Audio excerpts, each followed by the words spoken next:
Please, stop. You'll make yourself sick. How can I not be upset? Look at what your brother has done, bringing that woman home with her belly that big.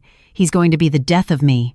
Through the closed door of our living room, the wails of my mother-in-law, Sharon, still rattled my eardrums.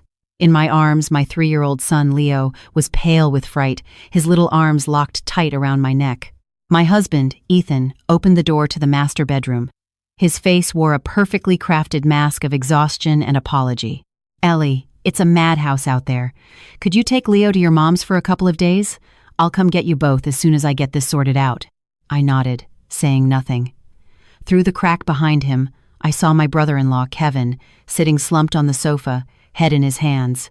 A young woman with delicate features and an arrogantly defiant air was caressing her swollen stomach, watching the chaos with cold detachment. That was Maya. This was the shocking scene I had walked into after work today. My brother-in-law had gotten someone pregnant. His wife of less than a year, after a hysterical fit that destroyed half the living room, had been taken away in tears by her family. Ethan placed Leo's small suitcase in the trunk of my car, then leaned in to kiss our son's forehead, his actions as gentle as a model father's. "Be a good boy, buddy. Go have fun at Grandma's for a few days. Daddy will be there to get you soon." He straightened up and took my hand, his eyes overflowing with guilt. "Ellie, I'm so sorry you have to go through this. Kevin, he's my brother. I have to clean up his mess. With the house like this, you're the only one I can count on to keep things steady." "I know," I said softly, pulling my hand away. "You should go back inside. Your mom needs you. Drive safe." I started the car. In the rearview mirror, I watched him standing there, a tall, sturdy figure watching me drive away, as reliable as ever. But for some reason, the sight of it today left a strange, hollow feeling in my chest. Once we were out of the neighborhood, Leo fell asleep in his car seat. The city lights streamed past the windows, painting my face in shifting patterns of light and shadow. I took a deep breath, trying to quell the inexplicable anxiety rising within me. Kevin had always been irresponsible. While this situation was unexpected, it wasn't entirely out of character. As the older brother, it was Ethan's duty to handle the fallout, and as the sister-in-law, temporarily removing myself from the drama was the smartest move. It was all perfectly logical. So why couldn't I get Maya's fleeting, provocative glance out of my head? The car was on the freeway now, my mind a chaotic mess. Suddenly, my stomach dropped. I slammed on the brakes. "Damn it," I whispered. I'd forgotten Leo's immunization records in the study drawer. He had a vaccination appointment at the clinic tomorrow. They wouldn't do it without the records. I checked the GPS. It was only a 15-minute drive to turn around and go back. They were probably still dealing with Kevin's mess. I could slip in, grab the folder, and leave without anyone noticing. No awkward encounters. Decision made. I turned the car around and headed back home. To avoid drawing attention, I parked on the street outside our gated community. Carrying a sleeping Leo, I tiptoed up to our apartment. The lights were still on, but the shouting from the living room had ceased. It was quiet.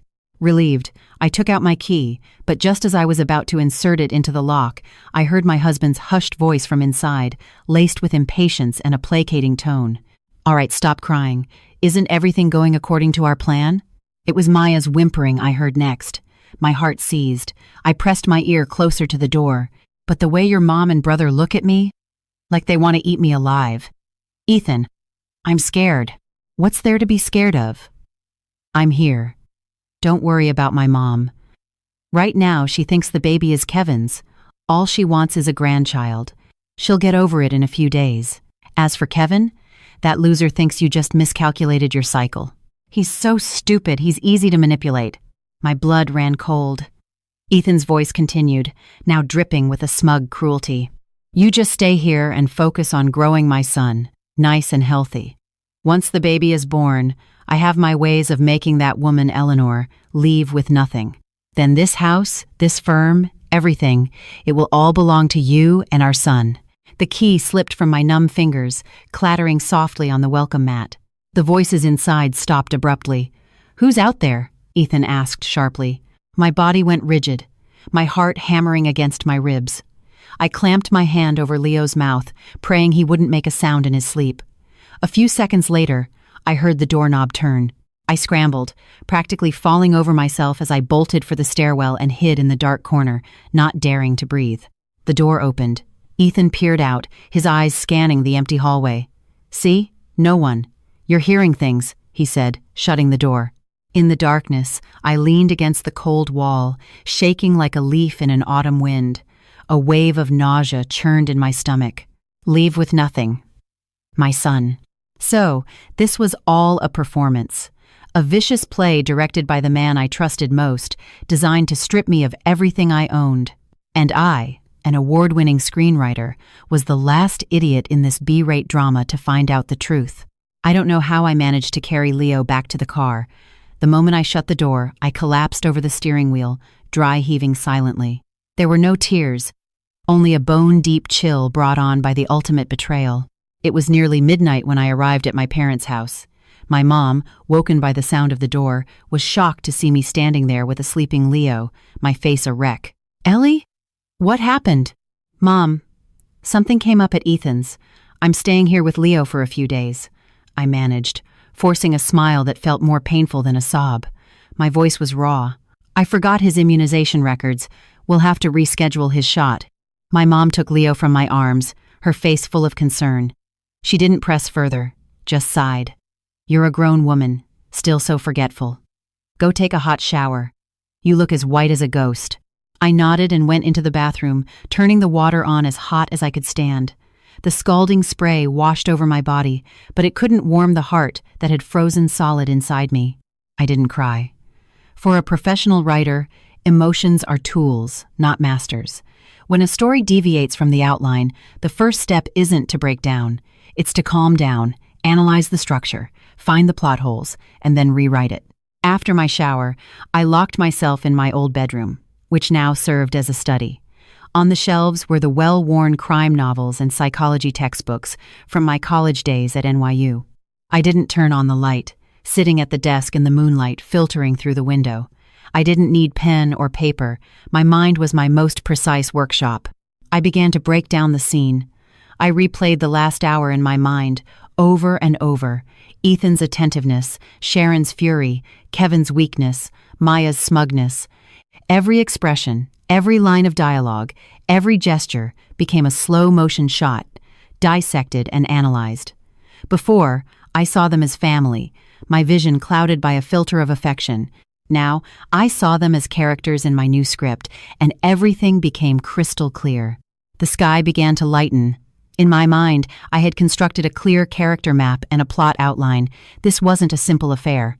This was a meticulously planned conspiracy to seize my assets, using marriage as a cover and a child as a weapon. Ethan's targets were the Upper East Side apartment my parents bought me before the wedding, my continuous income from royalties, and the shares in my family's company they had promised to Leo. My son and I were just obstacles to be removed. I stood and walked to the window, watching the sleeping city awaken in the dawn light. The cold numbness of the previous night was gone, replaced by an almost cruel calm. As a screenwriter, I despise illogical plots and one-dimensional characters. "Ethan, the script you've handed me is terrible. So terrible that I have no choice but to write it a completely different ending." My phone buzzed, a text from Ethan. "Morning, honey. Are you awake? Everything's fine here." Mom's calmed down. "When are you and Leo coming home?"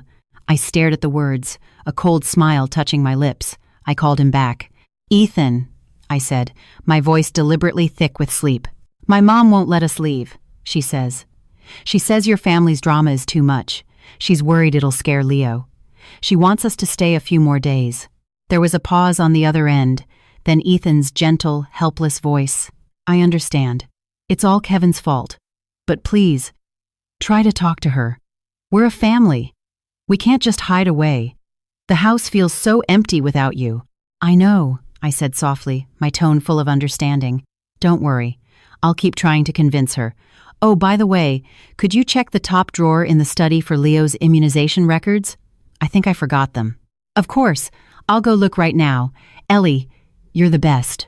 After settling my parents and son, I made an excuse to go out. I didn't drive to my office downtown. Instead, I drove to an inconspicuous pub in an old Hell's Kitchen neighborhood.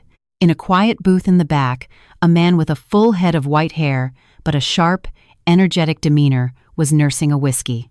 This was Marcus "Mac" O'Connell, a retired NYPD detective captain who now ran a private security consulting firm. He was also my go-to consultant for all my crime scripts. "Kid, what brings you all the way out here?"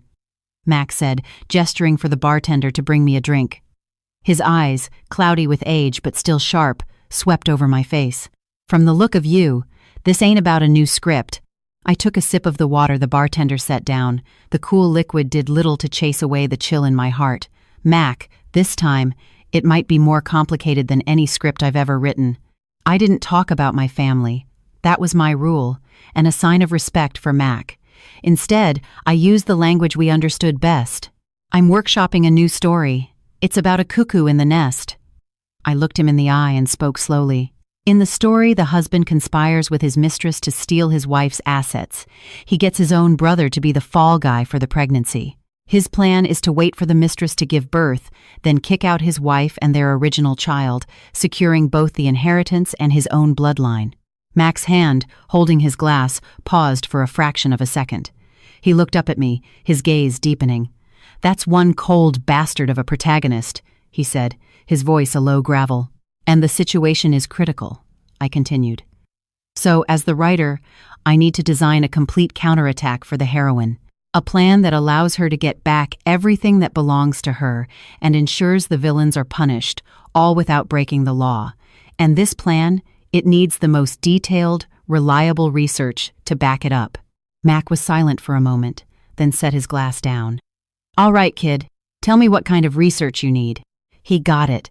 That's the beauty of talking to smart people. No lengthy explanations needed. "I need 2 teams, I said, holding up 2 fingers. "First, I need the best private investigator you know. I need a full background check on a character named Maya, 24 years old. I gave him her basic information. I need everything from the day she was born, social circles, financial records, spending habits, even her entire romantic history before she met Kevin. I want to know her inside and out." Mac nodded. "That's the easy part. Second," I took a deep breath. "I need a highly professional forensic accounting team. I need them to go through all the assets under my name, my husband Ethan Cole's name, and our respective parents' companies. I want a full breakdown of all cash flow, especially large transfers within the last year, any offshore accounts, and possible proxy holdings. I suspect the male lead started moving marital assets long before the story began." This time, Mac's brow furrowed. "Ellie, digging up dirt on a person is one thing. Digging into corporate books, that's a whole other league." "Mac," I interrupted, looking him straight in the eye. "My consultant fee for this script has no upper limit. I have only one condition: absolute discretion, absolute thoroughness, and absolute legality. I need things that will stand up in court as evidence." Mac looked at me, his expression complex. He'd known me for nearly a decade, from a rookie writer to an industry name. He knew my character. I would never resort to such measures unless I was pushed to the absolute edge. He let out a heavy sigh, then pulled out his phone and dialed a number. "Yeah, it's Mac. I've got a job for you. The ask is clean and complete. Money's not an issue. The client is solid gold. Hanging up?" He looked at me. "I got you your people. Best in the business, used to work for the DA's office. Tighter lips than a bank vault. But kid, I gotta warn you, once you start this, there's no turning back. Some truths are a lot uglier than anything you could write." "I know," I said, standing up and giving him a deep, respectful nod. "Thank you, Mac. This is a script I have to finish." The sunlight was blinding as I walked out of the pub. I pulled out my phone and saw a text from Ethan. "Honey, I found the immunization records. They were right in the drawer. When are you coming to get them?" I replied, "My mom is still worried. She said she'll bring Leo over herself in a couple of days. You just take care of your mom and your guest." Putting the phone away, I drove to another location, the legal department of my family's corporation. I wasn't there to ask about divorce. I was there to inquire about setting up an irrevocable trust with my son Leo as the sole beneficiary. I stayed at my parents' house for 3 days. I calculated the time, letting the tension simmer until I felt it was just right. Then I returned home with Leo, wearing the guise of a dutiful wife who understood the big picture. The moment I walked in, I saw my mother-in-law, Sharon, directing the housekeeper on how to prepare some organic bone broth for Maya.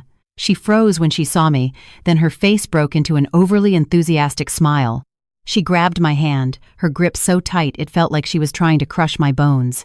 "Ellie, you're back! Come in, come in! We've missed you so much these past few days," she exclaimed, her voice loud enough for a stage play, pulling me inside. "Look at you, being so formal in your own home. We're all family. There's nothing we can't talk through." I let her pull me onto the sofa. Ethan immediately sat down beside me, his arm wrapping naturally around my shoulders. "Ellie, I'm so sorry you were put through that," he sighed, his face a mask of remorse. "It's all Kevin's fault, that damn kid. He upset you and Mom." Maya, sitting in an armchair, stroked her belly and shot me a timid glance before quickly looking down, playing the part of a pitiful victim. Kevin stood by the wall like a scolded child, not daring to lift his head. What a perfect portrait of a family weathering a crisis together. I managed a weary, helpless expression. "Mom, Ethan, don't say that. I wasn't angry with anyone, it's just that Leo is so young. I was worried all the fighting would scare him." "See? Ellie is so understanding." Sharon immediately seized on my words, slapping her thigh. "I told you, our Ellie is the most reasonable one. Not like some people who make a mountain out of a molehill and drag the family name through the mud." The jab was clearly aimed at Kevin's estranged wife. Clearing her throat, Sharon got to the point. First, she tore into Kevin with righteous fury. Then, her tone shifted to one of weary resignation. "Well, what's done is done. We can't change it now. This is still our family's blood." She glanced at Maya's belly, her expression complicated, but desire ultimately won out. "Ellie, you're the older sister-in-law. We need you to take the lead on this. Look at this girl, Maya. She has no official status. It's a sad situation. We can't just let her be out on her own, can we?" Ethan chimed in right on cue. "That's right, Ellie. Kevin's marriage is obviously over, but the baby is innocent. I was thinking, we let Maya stay here for now so she can have a peaceful pregnancy. We can figure out the rest after the baby is born. What do you think?" They tag-teamed me, tossing the decision into my lap. Their strategy was brilliant. If I agreed, it meant that I, in my official capacity as sister-in-law, was accepting Maya and the Cole family blood in her womb. It would lay the most crucial foundation for the next phase of their plan. I remained silent for a moment, pretending to weigh the difficult decision. Then I looked up at them, a serene, magnanimous smile spreading across my face. "Mom, Ethan, I understand how difficult this is for you," I said softly, my voice laced with a barely perceptible hint of grievance. "Kevin is Leo's uncle. His child will be Leo's cousin. What else can I, the aunt, say? Let's do as you suggest. Let Miss Maya stay here for now. If there's anything you need from me, just ask." My reasonable response made Ethan and Sharon visibly relax. Ethan's arm tightened around my shoulders as he planted a kiss on my forehead. I knew it. My wife is the best woman in the world. Sharon was beaming. "That's right. This is how a family should be. Ellie, don't you worry. Mom knows you've been wronged. I'll make it up to you, I promise." Only Maya, upon hearing me call her Miss Maya, showed a flash of resentment before it was quickly replaced by a smug satisfaction. I accepted their praise with a gentle smile, silently grading their performance in my mind. In the days that followed, I became the perfect, virtuous sister-in-law. I personally oversaw Maya's diet, even preparing nourishing soups for her myself.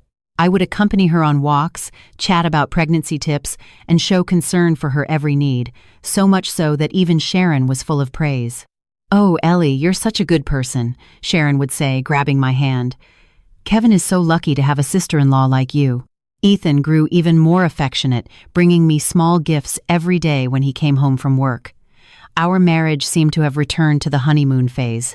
They were all convinced I had accepted the new reality, that I had been successfully broken. Under this guise of gentle compliance, I quietly gathered my props. One afternoon, on the pretext of tidying up the guest room where Maya was staying, I sent the housekeeper away. On her nightstand, I saw a brand new laptop. I opened it. No password. A person like Maya probably thought the most obvious place was the safest. I didn't look through sensitive chat logs. That would be too easy to trace. Instead, I opened her browser history. As expected, alongside searches for luxury baby gear and designer handbags, a few entries caught my eye. Lenox Hill Obstetrics, Mount Sinai Birthing Suites, Top Private Maternity Hospital Packages NYC. A small smile played on my lips. The hospital Sharon took her to for checkups was a public one near our home. But Maya was researching these expensive private hospitals, known for their privacy and five-star service. What did that tell me? It meant she and Ethan had a secret, high-end plan for this baby. I closed the laptop and cleaned the room immaculately, as if nothing had happened. That night, the first batch of research from Mac arrived in an encrypted email.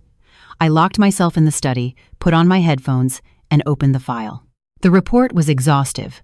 Maya came from a modest background. Her parents were working-class people from a small town in the Midwest. She had graduated from a third-tier art school and worked as a moderately successful model in the city, her income unstable. But a year ago, her life had undergone a dramatic transformation. She had acquired a fully paid-for condo in a luxury building downtown and a Porsche worth nearly $100,000. Mac's team had traced the source of the funds for the condo and car to an offshore shell corporation. The more critical clue was Maya's bank statements. For 3 months before she officially started dating Kevin, a recurring deposit of $50,000 appeared in her account each month. The transfers came from another seemingly unrelated third-party company. But Mac's team, using their technical expertise, peeled back the layers and traced the beneficial owner of that company to a major building materials supplier, one of the largest and longest-term partners of Ethan's architectural firm. The threads connected. Ethan had been siphoning money from his projects by inflating material costs, laundering it through the supplier's accounts, and then funneling it to the shell corporation to pay for Maya. He had been meticulous, setting up firewalls at every step. Without the top-tier financial investigators on Mac's team, it would have been impossible to uncover this trail in such a short time. I stared at the clear flowchart of the money trail on the screen, my fingers tapping lightly on the cold desk. This wasn't just an affair. This was embezzlement. This was commercial bribery. Ethan, you're even greedier and more foolish than I imagined. You thought your firewalls were impenetrable, but you forgot that to a professional writer, any seemingly unrelated clue can be woven into a complete evidence chain once you identify the key motivation. I encrypted and backed up the report, then wiped all traces from my computer. Half the evidence was secured. Now, I needed a catalyst, an event that would present this evidence in the most dramatic way possible to my audience. I began to change my tactics. If my previous care for Maya was subtle, now I started adding lines with hooks. That afternoon, I brought a bowl of homemade chicken soup to Maya's room. She was propped up in bed, eating imported fruit and scrolling through her phone. Seeing me, she lazily glanced up. "Sister-in-law, more delicious food for me?" she purred, her voice dripping with unconcealed triumph. I smiled, placed the bowl on her nightstand, and sat on the edge of her bed. "Maya, you need to nourish yourself now," I began casually. "I'm writing a new script, and the main character is pregnant too. She's taking all sorts of expensive supplements to protect the baby." "Oh, really?" Maya was clearly interested in my work. "I bet your new script is another one of those hit shows with a strong female lead." "Something like that," I chuckled, casting my line. "But this one is a bit different. It's a crime thriller. It's about a woman who gets pregnant with another man's child to marry into a rich family, and she sets up one of the family's sons to take the fall." Maya's hand, holding a spoon, visibly froze midair. I pretended not to notice and continued with my story. "This woman's plan is so meticulous, she fools everyone, but she never counted on the matriarch of the family, the heroine of my script being an expert in forensic psychology." As I spoke, I watched Maya's micro-expressions. Her smile was strained, but her eyes had started to dart around nervously. "So, my heroine, just by observing some very subtle physical traits of the baby after it's born, like blood type, the shape of its ears, even some minor hereditary habits, she figures out the baby has no biological connection to the son. Then, she quietly collects the baby's DNA, gets a sample of the real lover's DNA, and at the family's inheritance meeting, in front of everyone, she reveals the paternity test results." I paused, looking at Maya's now pale face, and added with a tone of mock pity, "Isn't that woman foolish? With today's technology, you can't fake DNA." In the end, not only is she kicked out, but she's also sued for fraud by the family. A really tragic ending. I picked up her soup bowl, stirred it gently, and blew on it before handing it to her. Here, drink this before it gets cold. Don't mind me rambling on, it's just a story. Maya forced a smile that looked worse than a grimace and took the bowl. I could see her hand trembling slightly. Wow, sister-in-law, you're funny. That's quite a story. It is, isn't it? I stood up and adjusted her blanket, my smile serene. It's how I make a living. Well, enjoy your soup. I'll let you rest. The moment I stepped out of the room, the smile vanished from my face. I knew my first line of dialogue had been planted like a ticking time bomb in Maya's mind. She would be afraid. She would panic. And a person in a panic is the easiest to manipulate and the most likely to make a mistake. While planting the psychological bomb in Maya, I began working on the weakest link in the chain of lies. My brother-in-law, Kevin. Ever since Maya moved in, Kevin's status in the house had plummeted. Sharon glared at him all day, scolding him for disgracing the family name. Ethan constantly lectured him in his capacity as the older brother, telling him to take responsibility and appease Maya.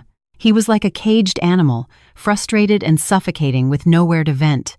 I needed to give him an outlet that would allow him to redirect his anger away from himself and onto others. One evening, Ethan had a business dinner and wouldn't be back until late. Sharon was at a dance rehearsal for her community group. It was just me, Leo, Kevin, and the pampered Maya in the house. I had the nanny take Leo out to the backyard to play. Then I brought a plate of cut fruit and knocked on Kevin's door. He was playing video games with his headphones on, his face a mask of dejection. "Kevin," I called softly. He took off his headphones and stood up awkwardly when he saw me. "Ellie, you've seemed down lately. Have some fruit," I said, placing the plate on his desk and pulling up a chair, my tone as warm as a trusted confidance's. "Ellie, He started to speak, then stopped, his eyes red. "I know you're feeling wronged," I said, jumping in before he could continue. "This whole thing isn't entirely your fault. Young people make mistakes. It happens." My understanding was the key that unlocked his floodgates. "Ellie, you have no idea. I'm the bad guy to everyone. Mom yells at me all day. Ethan lectures me. And Maya, she acts like a queen. She wants the best of everything, and I don't have the money to give it to her. I told her we should just go get a marriage license, but she refuses. She says we have to wait until after the baby is born. I really don't know what to do anymore." He buried his head in his hands, his voice choked with anguish. I listened quietly, handing him a tissue. "Kevin, as your sister-in-law, there's something I want to say, but I'm not sure if I should." I looked at him with feigned hesitation. "Ellie, please, say it. You're the only one I can trust right now." "I don't think Maya really wants to build a life with you," I said, choosing my words carefully. "Think about it. If a woman truly loved you and your child, why would she refuse to even marry you? The way she's dragging this out, it's like she's waiting for a better offer." Kevin looked stunned. "A better offer? What do you mean?" I sighed, beginning my logical induction. "She probably thinks you can't give her the life she wants right now, so she's using the baby to tie you down. Or rather, to tie down our family. She's waiting for Ethan, for Mom and Dad, to give her a satisfactory price." "Price?" Kevin's face darkened. I nodded, then deployed my prop. "Kevin, something's been bothering me. A few days ago, I was helping Ethan organize his study, and I accidentally saw a bank transfer record. It was from one of his friend's companies. A huge amount, almost $300,000. I paused, watching his shocked expression. I didn't think much of it at the time, figured it was a business transaction. But hearing what you just said, I suddenly remembered the transfer was made right around the time Maya moved in. And the recipient's account, I think the last name was Maya. I didn't directly name Maya's family, keeping it vague to make it sound like an accidental discovery. Kevin's breathing grew ragged, his eyes wide. "Ellie, are you saying Ethan gave Maya $300,000? I quickly waved my hands in a panic.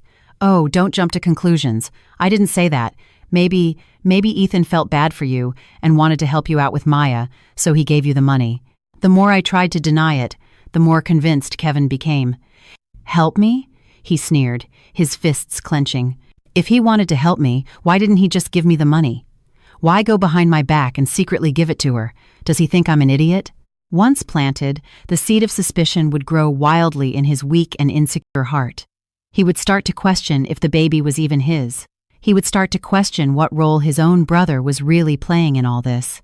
Seeing the fire of anger and jealousy ignite in his eyes, I knew I had succeeded. I stood up and patted his shoulder. "Kevin, don't overthink it. Ethan always has our best interests at heart. Maybe he had his reasons. Eat your fruit. I'm going to check on Leo." I left him there, alone, to stew in his own confusion and rage. Ethan was on top of the world lately. He was pouring all his energy into bidding for the Apex Center for the Arts project. For him, this wasn't just a massive contract. It was his coronation, the project that would elevate him to the top of his field and finally free him from the shadow of my family's influence. He needed this new city landmark to prove his worth, to announce to the world that Ethan Cole was a self-made man. He had pulled out all the stops.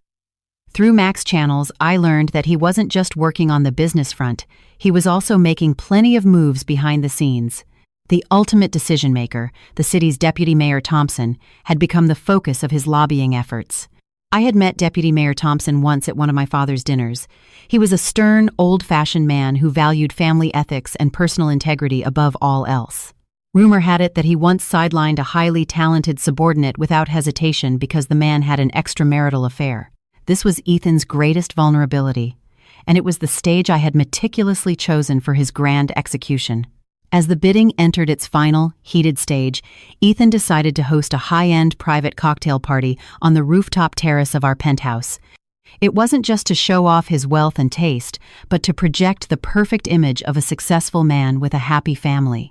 He invited several key members of the project's review board and their spouses. Deputy Mayor Thompson's chief of staff and his wife were the guests of honor. That evening, I played the role of the impeccable hostess. I chose an elegant, champagne-colored gown that was tasteful yet radiant, perfectly complementing Ethan's successful man persona. With my arm linked through his, a gentle smile on my face, I moved with him through the mingling guests, handling conversations with ease. "Ethan, you're a lucky man," a portly board member said, raising his glass, his eyes full of envy. "Not only is your wife a brilliant screenwriter, but she's also so gracious and supportive, a true role model for the rest of us." Ethan's face beamed with pride. The arm around my waist tightened. "You're too kind, Mr. Davis. But really, any small success I have is all thanks to Ellie's support. She's the real powerhouse in our family." I offered a demure smile. "You're embarrassing me, Mr. Davis. Ethan's achievements are all due to his own hard work. I just write my stories at home and take care of our son. My job is to be his rock, so he can go out and conquer the world without any worries." My words were flawless, simultaneously praising my husband and showcasing my own wifely devotion. It earned a round of approving murmurs. Ethan was clearly pleased, the admiration in his eyes almost palpable. He probably still thought I was the same naive woman who lived and breathed for him. As the night wore on, the atmosphere grew more lively. I noticed the deputy mayor's wife, Mrs. Thompson, holding court with a group of ladies in a quiet seating area. Their laughter drifted on the evening breeze. That was the most important social circle of the night. My chance had come. Holding a glass of champagne, I gracefully walked over and joined their conversation. I shared a few funny anecdotes about Leo's preschool and some parenting tips, quickly fitting in. During a lull, I feigned weariness, rubbing my temples and letting out a soft sigh. This subtle gesture was immediately caught by the observant Mrs. Thompson. "Mrs. Cole, you don't look well," she said softly, her voice full of concern.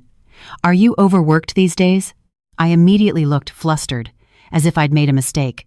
"Oh, no, Mrs. Thompson, not at all. It's just, we've had some family matters lately and I haven't been sleeping well. It's nothing, really. Trivial things. Please, let's not spoil the mood." The more I tried to hide it, the more curious they became. Human nature is drawn to the whispers of high society secrets. "Oh, Eleanor, you can tell us," another wife chimed in playfully. "We can help you brainstorm a solution.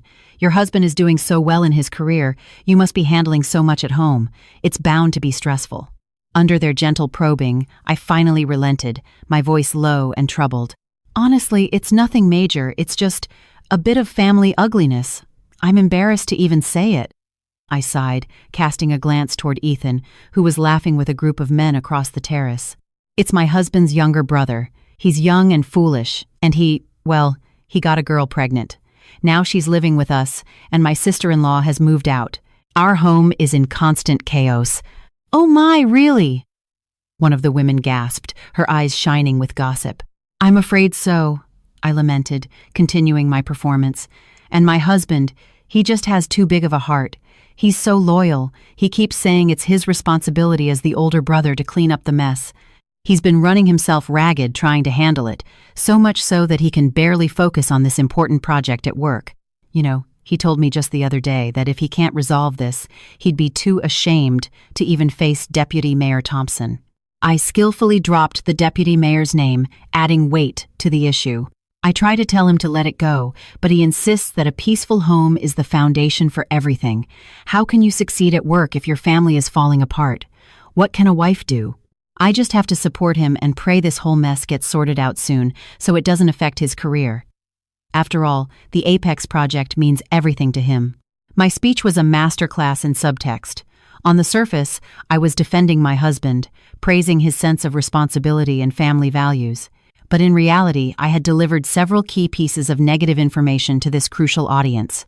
Ethan's family background is complicated, with a promiscuous and troublesome brother. The Cole family is currently embroiled in an ethical scandal involving an illegitimate child, leading to domestic turmoil. Ethan is distracted and overwhelmed by these personal issues, casting doubt on his professional focus and stability. Most importantly, I had successfully painted the Coles as a family with poor moral character, precisely the red flag that would trigger Deputy Mayor Thompson's biggest concerns. Mrs. Thompson's expression subtly shifted. Her smile faded, and though she nodded politely, her eyes held a new, calculating distance. She didn't ask any more questions, simply changed the subject. I knew my work was done. By the next morning, these words would be delivered as pillow talk and confidential gossip, reaching the ears of the one person who needed to hear them most, Deputy Mayor Thompson himself. I took my glass to a quiet corner of the terrace. The cool night air billowed in my dress. I looked down at the sparkling city lights and at the man holding court in the center of the party, a cold smile on my lips. 3 days after the party, just as I had predicted, the news came like a thunderbolt. The Apex Center for the Arts project was abruptly put on hold by the city. The official reason was vague. Re-evaluation of bidder qualifications and comprehensive background review required. Everyone in the industry knew what that really meant. Ethan Cole was out. Ethan got the call at his office. I wasn't there, but I could imagine his face. He came home that evening like a storm cloud about to burst, radiating a destructive energy. He stormed into the living room and saw Kevin sprawled on the couch, munching on potato chips with his headphones on, completely oblivious, engrossed in a video game. The scene instantly ignited Ethan's rage. He ripped the headphones off Kevin's head, his eyes red with fury. "You useless piece of trash," he roared. "This is all your fault." The sudden assault startled Kevin. Chips scattered everywhere. He stared blankly for a second, then his own anger flared. "What the hell is your problem? It's not my fault your project fell through. Take your issues somewhere else." "Not your fault?" Ethan was trembling with rage. He grabbed Kevin by the collar and hauled him off the sofa, spittle flying from his mouth.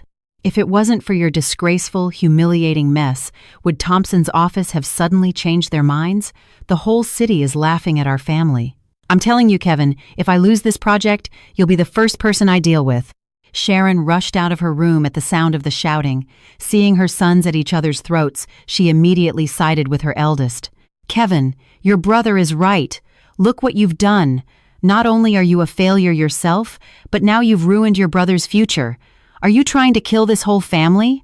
All the frustration Kevin had been swallowing for weeks, the daily scoldings from his mother, the lectures from his brother, Maya's dismissive attitude erupted like a volcano. "My fault? It's all my fault," he screamed, violently shoving Ethan's hands away with surprising strength.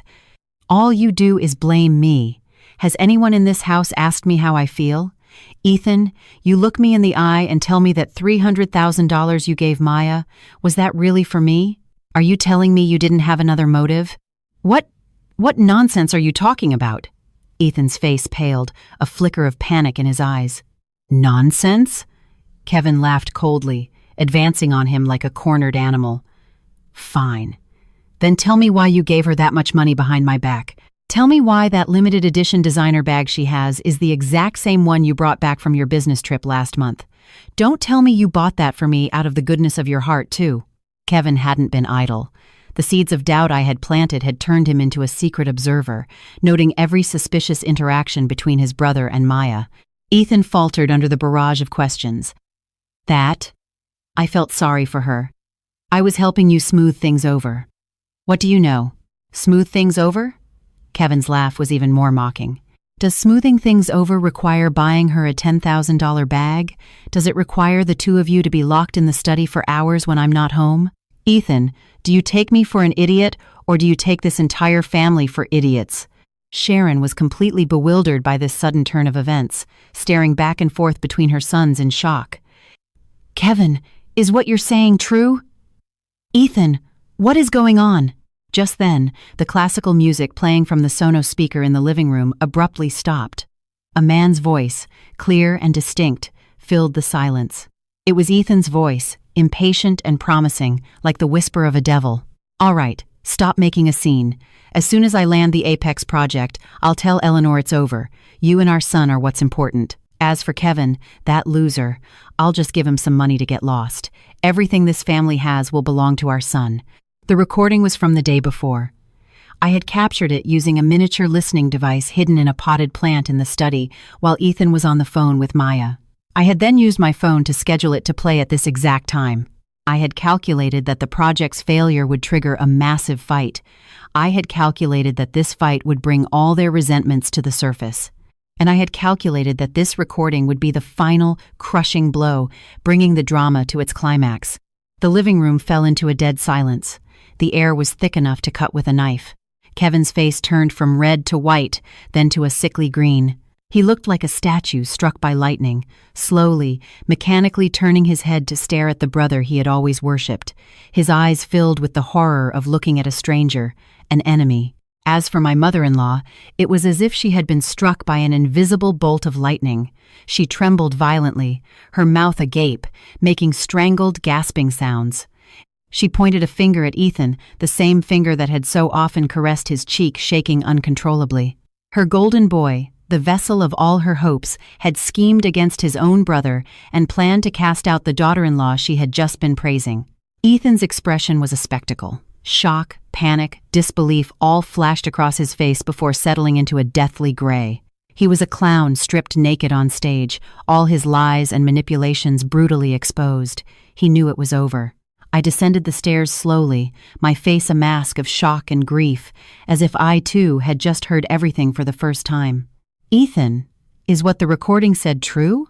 I asked, my voice trembling, tears welling in my eyes, perfectly conveying the heartbreak of betrayal. My appearance was the spark that ignited the powder keg.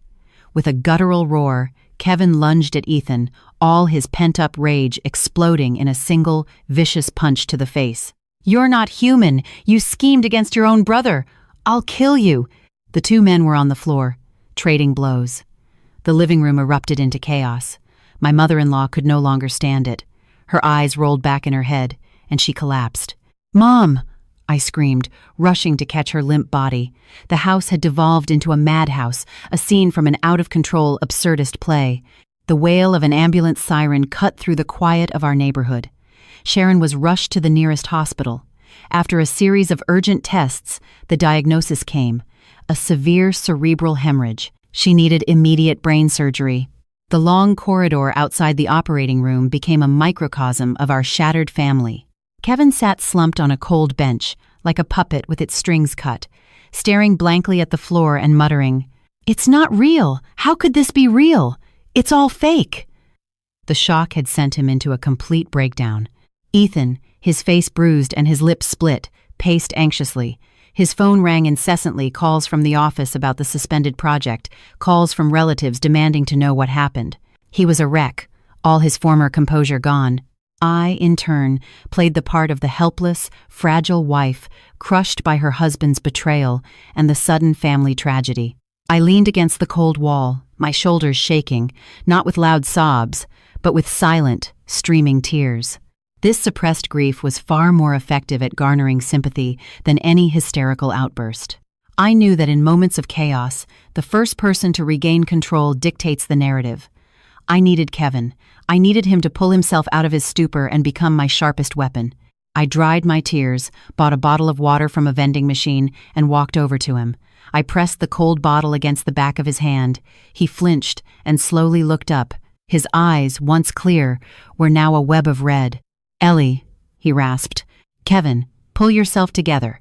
Your mom needs us," I said, my voice deliberately hoarse with shared grief. "Ellie, I'm the biggest fool in the world, aren't I?" he choked out, grabbing his hair. "I treated an enemy like a brother. I helped him hurt you. I almost raised his child for him." I didn't answer right away. Instead, I took a manila envelope from my bag, a file I had prepared just for him. I placed it gently on his lap. "What's this?" he asked, looking at the envelope blankly. "It's something I found," I said, my voice catching. "Kevin, I didn't want to show you this. I kept thinking, peace in the family is what matters.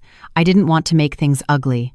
But now, with your mom like this, I can't let you both stay in the dark any longer." My words painted me as a fellow victim, someone who had suffered in silence for the sake of family unity, forced to fight back only at the last possible moment. Kevin's trembling hands opened the envelope. The contents were carefully curated by me. First, the bank records of Ethan's transfers to Maya's family, the dates and amounts all clearly marked. Second, the purchase agreements for Maya's condo and Porsche, with all payment information pointing directly to the offshore shell company connected to Ethan's firm. Third, several high-resolution photos of Ethan and Maya together kissing in a parking garage, feeding each other in a fancy restaurant, each one a dagger through the heart of their supposed brotherly bond.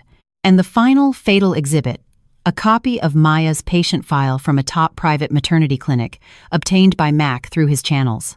Not only did it bear Ethan's signature as the partner, but it also clearly stated that based on the ultrasound, the fetus's gestational age was a full 6 weeks older than the night of Kevin's supposed drunken mistake. It was all there, in black and white, irrefutable.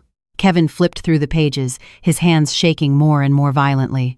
When he saw the final document with Ethan's signature, a choked, animalistic sound escaped his throat. He threw the papers onto the floor, where they scattered like torn white butterflies. "Monster! They're both monsters!" he howled, slamming his fist into the wall.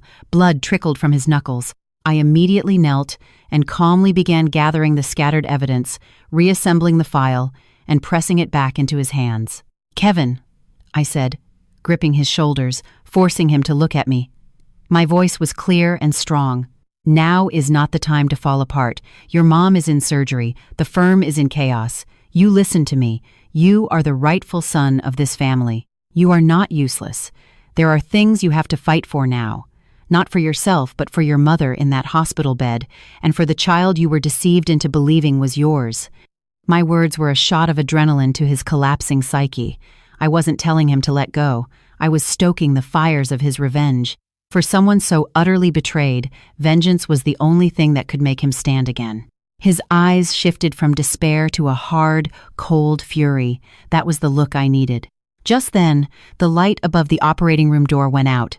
The surgeon emerged, exhausted. The surgery was a success, he told us, but due to the amount of bleeding, her recovery would be long and difficult. Most importantly, she could not endure any more stress. Ethan, finally releasing a breath he'd been holding, walked over to me, instinctively reaching for my hand. "Ellie, Mom's okay." I recoiled as if I'd been electrocuted, stepping back from him as if he were toxic. "Don't touch me," I said, my voice low and venomous. I channeled every ounce of a wife's betrayal and disgust into my eyes. "Ethan, we are finished." Without another glance at his stunned face, I turned and walked out of the hospital, leaving him to deal with the fallout and with the newly armed, vengeful Kevin. I checked into a 5-star hotel not far from home. I needed a quiet, controlled environment to write the final scenes of my script. For the next 2 days, my phone was a constant barrage of calls and texts from Ethan. At first, they were frantic demands. "Ellie, where are you? Mom just got out of surgery. How could you leave? Listen to me, it's not what you think." Kevin misunderstood. When I didn't reply, the tone softened to desperate pleas. "Honey, I was wrong. Please come back. We can talk. Hit me, scream at me. Just don't ignore me. For Leo's sake, please give me one more chance." By the second night, it had become a howl of desperation. "Ellie, I'm begging you, answer the phone. The firm is imploding. Kevin is trying to tear the company apart with some documents he found. Mom is crying in the hospital all day. This family can't survive without you." I read his messages with cold detachment. He was more afraid of me leaving now than ever before.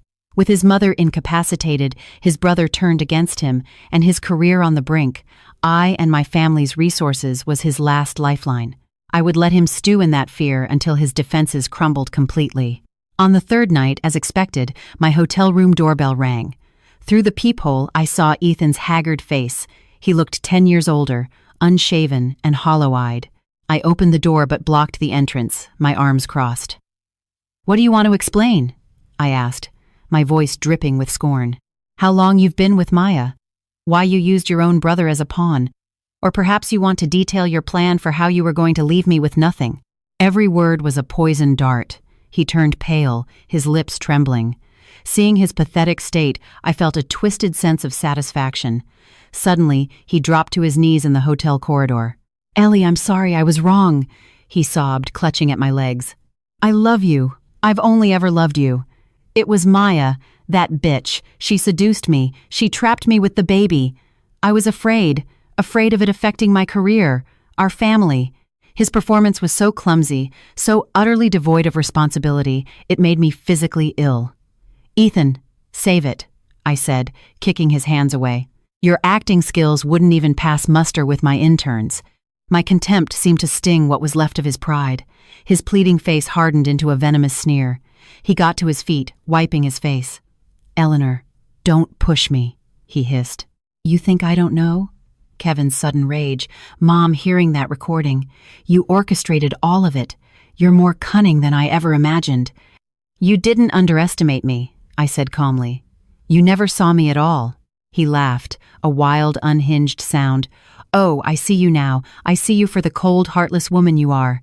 And you're finally showing your true colors, aren't you?" I replied, my voice even, selfish, cowardly, and arrogant.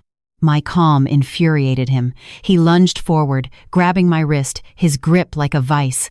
"I'm telling you, Eleanor, don't even think about divorce. I won't sign anything," he snarled, his face inches from mine. "You try to sue me, and I'll make sure you never see Leo again. You think a court will give you custody? I'll tell the tabloids all about the methods our celebrated screenwriter uses to find inspiration for her dark little stories. We'll see who ends up ruined." This was his final move. Using our son to trap me, using public shame to destroy me. It was pathetic. I didn't struggle. I just looked at him, at the desperation in his eyes, and spoke slowly and clearly. "Ethan, your biggest problem isn't greed or selfishness. It's stupidity. You assume everyone else is as stupid as you are." My voice was quiet but carried a weight that made him flinch. "You really think a screenwriter doesn't know how to protect her most important creation?" I yanked my hand free and held up my phone, pressing play. His threats, recorded in crystal-clear audio, filled the air. You recorded me?" he stammered, his face ashen. "The recording started the second you knocked on my door," I said, then gestured to the security camera in the ceiling. "And by the way, your threats and physical assault were all captured right there. Do you still think you have a chance in court?" He sat back against the wall, drained of all strength. Just then, as I had planned, hotel security and 2 police officers, alerted by a preset panic button on my phone, rounded the corner. As they led a dazed and defeated Ethan away for questioning, I felt nothing. No victory, just a flat, empty finality. Ethan was held for 48 hours and charged with misdemeanor assault and making criminal threats. It wasn't a heavy sentence, but it was crucial. It provided me with a police report. An official record of his violent and unstable behavior, a powerful weapon in any custody battle. The day after his arrest, I went back to the house. It was silent and bleak. Maya was gone, having vanished with her expensive trophies the night of the big blow-up. Kevin sat alone in the wrecked living room, surrounded by overflowing ashtrays. He looked older, but his eyes were no longer weak. They were hard and determined. He handed me a document. It was a divorce settlement proposal from Ethan's lawyer. Ethan was offering me the penthouse and half our savings, but he wanted to keep his firm and demanded joint custody of Leo. He's still dreaming, I said, tossing the papers aside. He thinks a condo and some cash can buy back our son? So, what's your plan? Kevin asked. I looked him in the eye. Do you want what's yours? Not just the money, but your dignity? He nodded fiercely. I placed a black USB drive on the table. This is everything. All the proof of Ethan's embezzlement, tax fraud, and offshore accounts. Kevin stared at it, stunned. How? While your brother was producing his drama, I was writing my own script, I said calmly. And a good script requires good research. I want you to go to him. Tell him you want 30% of the firm as compensation for his deception. Otherwise, this drive goes to the IRS and the district attorney. Will he agree? Kevin trembled. He will, I said with certainty, because he has no other choice. To him, you're a nuisance. I'm the real threat. He'll give you the shares to buy your silence so he can focus on fighting me. Kevin clutched the drive, his face a mixture of gratitude and awe. He stood up and, without another word, walked out the door to confront his brother. The negotiation was, I imagine, dramatic. But in the end, Ethan capitulated. The USB drive was a sword hanging over his head, and Kevin was the one holding the rope. With Ethan released and awaiting his court date, we met at my lawyer's office. He looked like a broken man. My lawyer presented our final divorce agreement. Assets. Ethan would relinquish all marital assets. He would leave with nothing. Custody. I would have sole, unconditional custody of Leo. Ethan would pay a one-time, 7-figure child support settlement and would have severely restricted, supervised visitation rights. The firm, 50% of the shares of his architectural firm would be transferred to my name, free and clear. When he read the third clause, Ethan exploded. Impossible. That firm is my life. This is robbery. Kevin, sitting beside me, cool and composed in a tailored suit, placed the black USB drive on the table. Brother, he said, his voice flat, I suggest you sign. 50% to Ellie is better than 100% of nothing while you're doing hard time. My lawyer delivered the final blow. Mr. Cole, my client requires the shares to secure your son's financial future. As the new majority shareholder, she has also commissioned a full forensic audit of the firm's last 5 years of financial records. Any irregularities will be reported to the proper authorities. That was the checkmate. It was a message to both of them. To Ethan, it said, even after this, I can still destroy you. To Kevin, it said, don't think you're safe. Your fate is tied to his. Ethan collapsed in his chair, sweat beading on his forehead. After a long, silent moment, he picked up his pen and, with a trembling hand, signed his name. The drama he started was finally, officially over. As I left the law office, I saw Maya waiting outside. She looked thin and worn. He really lost everything? She asked, her voice full of disbelief. I looked at this woman who had once turned my world upside down and felt nothing. I handed her a business card. This is the top obstetrics clinic in the city. I've already arranged and paid for the best doctor to handle your procedure. The cost, plus a generous compensation, is taken care of. Consider it a professional courtesy from one woman to another. Your future is your own to decide. She stared at the card, speechless. I got in my car and drove away. The next day, 2 anonymous packages containing identical USB drives and detailed whistleblower reports were delivered to the IRS Criminal Investigation Division and the State Licensing Board for Architects. I had honored my agreement not to use the most damning evidence as leverage in the divorce. This wasn't a transaction, it was a judgment. The fallout was swift and catastrophic. The joint investigation uncovered a massive conspiracy of fraud, tax evasion, and bribery that dwarfed what was on the drive. The Apex Center scandal exploded, taking down a deputy mayor's chief of staff and several other city officials. Ethan, as the central figure, was sentenced to 15 years in federal prison. His firm was dissolved, its assets seized to pay off massive fines. Kevin, as a shareholder, was wiped out, his own assets frozen to cover the company's debts. He sold what little he had left and disappeared back to his hometown. Sharon, upon seeing her son in handcuffs on the evening news, suffered another, more severe stroke. She survived but was left permanently paralyzed, condemned to live out her days in a nursing home, a prisoner of her own regret. The family, once so seemingly perfect, had utterly imploded, each member paying the price for their greed and deceit. I didn't stick around to watch the final act. The day the divorce was finalized, I sold my shares in the now defunct firm and donated the entire sum to charities supporting women and children. Then, with Leo and our own clean assets, I boarded a plane and flew west. 1 year later, Santa Barbara, California. The winter sun warms the wooden floors of my living room. The air smells of salt and gardenias. My new home is a white stucco house, a 5-minute walk from the beach. I designed it myself. It is filled with light and life and holds no ghosts of the past. Leo is 4 now. He is tan and happy and loves to surf and build sandcastles with our golden retriever, Sunny. He rarely asks about his father. When he does, I tell him the truth in the simplest terms. His father made some very bad choices and is in a place where he has to think about them for a long, long time. My writer's studio is thriving. My new show, The Mask Within, a dark, psychological thriller I wrote and produced myself, just premiered on HBO. With no big stars and no cheap drama, it became a word-of-mouth sensation, a critical and commercial hit. This afternoon, as I was watching Leo and Sunny play on the lawn, my phone rang. It was Mac. "Kid, congratulations," he boomed. "I binged the whole damn season. It's brilliant, vicious, smart, a whole other level from your old stuff." I smiled, watching my son's carefree laughter. "I couldn't have done it without you, Mac." "Don't give me that," he said, his voice turning thoughtful. "I just handed you some props. You're the one who wrote the script. And let me tell you, kid, real life is a hell of a lot more brutal than anything you could ever write." I took a sip of my tea, looking out at the endless blue where the ocean met the sky. My heart was calm, settled. "No," I said softly, my voice filled with a certainty I had never known before. "You're wrong, Mac." "Oh yeah? How so?" A gentle, determined smile spread across my face as I watched Leo roll in the grass, his laughter echoing in the warm air. "Life is a script," I said. "And now, I'm